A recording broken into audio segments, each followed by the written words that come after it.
Vous venez de participer à la conférence en Hassan Daouel, historien de son état. Qu'est-ce qu'on peut retenir de tout ce qui vient de vous relater sur la RDC? Je pense que le professeur Isidore Ndaïwel est une valeur sûre de la République démocratique du Congo. Je me permettrai de l'appeler un sage de la République, que nous devons apprendre à écouter. C'est pour ça que je me fais toujours le devoir, chaque fois qu'il y a une conférence, de pouvoir l'écouter. Je pense qu'il a quelque chose à dire par rapport à notre pays, parce qu'il réfléchit profondément sur les différents enjeux de notre pays. Ce qui peut justifier ma présence à cette conférence. Maintenant, par rapport à ce qu'il est en train d'évoquer, il a d'abord touché des problèmes réels de gouvernance de notre pays. Nous tous, nous pouvons d'une manière ou d'une autre nous en rendre compte. Tout le monde veut le changement, tout le monde veut un mieux-être, sauf que nous ne donnons pas les moyens pour pouvoir arriver à ce mieux-être. Il ne suffit pas de le vouloir, il faut y travailler, il faut faire l'état de lieu, il faut bien faire l'analyse du contexte, savoir qu'est-ce que nous voulons, et puis mettre en place une planification pour pouvoir aller dans la direction que nous voulons. C'est ce qu'il est en train de proposer. Il ne s'agit pas de copier ce que les autres nous ont donné ou ce que les autres veulent que nous fassions.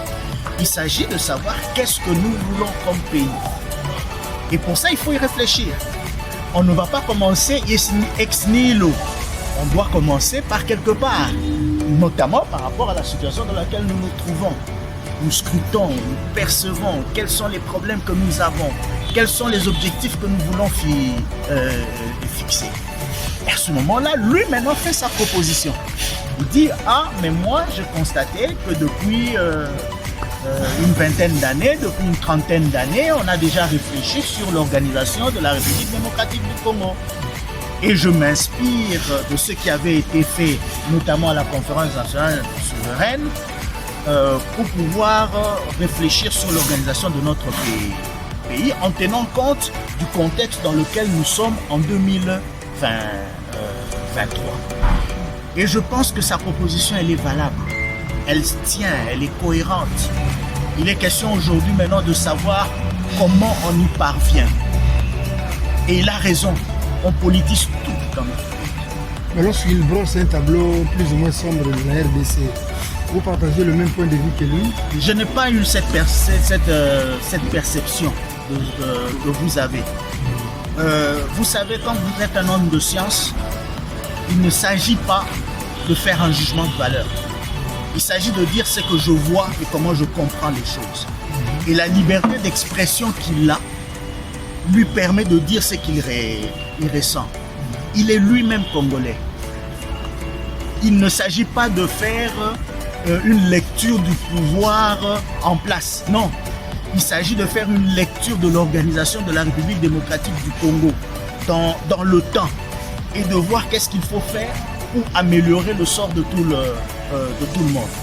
Si on commence à faire une analyse politique qui commence à dire faisons une analyse partisane, on fait du surplace à cause de ça. Et on doit donc vite arrêter de continuer à réfléchir de cette manière-là. Je vous le dis, je partage sa manière de prendre les choses. Je ne partage pas sur tous les points de vue, mais sur le principe, je pense qu'il a raison. Et j'ai toujours dit, les élections ne sont pas une fin en soi. C'est qu'aujourd'hui, on est en train de faire des élections comme des gens qui se disputent un siège. Okay? Qui est celui qui aura le plus de muscles pour occuper le plus de sièges? Mais est-ce que c'est pour résoudre un problème? Est-ce que c'est pour améliorer les conditions de vie des populations? Est-ce que ce n'est pas pour accroître les conflits entre les citoyens congolais que nous allons aux élections? C'est ça la question. Et je pense que de ce point de vue-là, le prof Ndaïwel a raison de faire remarquer que continuer à faire des élections comme un mécanisme soi-disant pour améliorer la gouvernance alors qu'on ne l'améliore pas est un gros problème. nous devons penser. Il parle du changement de la capitale politique, changement instauré Kinshasa comme capitale économique. Et il a donné des exemples. Il vous a donné l'exemple du Nigeria, il vous a donné l'exemple du Brésil. Ça veut dire qu'il faut à un moment donné planifier dans le temps la vie de la nation. Ce qui ne se fait pas au moment où nous sommes en train de parler. Et pour terminer, lorsqu'il parle de mandat, de quinquennat, d'autres parlent de septennat, qu'est-ce que vous pensez? Le plus important n'est pas là. Le plus important se trouve dans la conception de l'aménagement du territoire. C'est ça le plus important. Ça veut dire arriver à faire le lien entre la manière dont la population est constituée et la gestion administrative. Et le temps devient une ressource que l'on met à notre faveur pour pouvoir nous assurer de bien faire les choses, en s'assurant d'une stabilité, parce que la stabilité est importante pour gouverner. Maintenant, les chiffres, on peut le changer. On peut dire, au lieu de 9 ans, c'est 7 ans. Ok? Je pense que ça serait le plus raisonnable, parce que 9 ans, c'est énorme.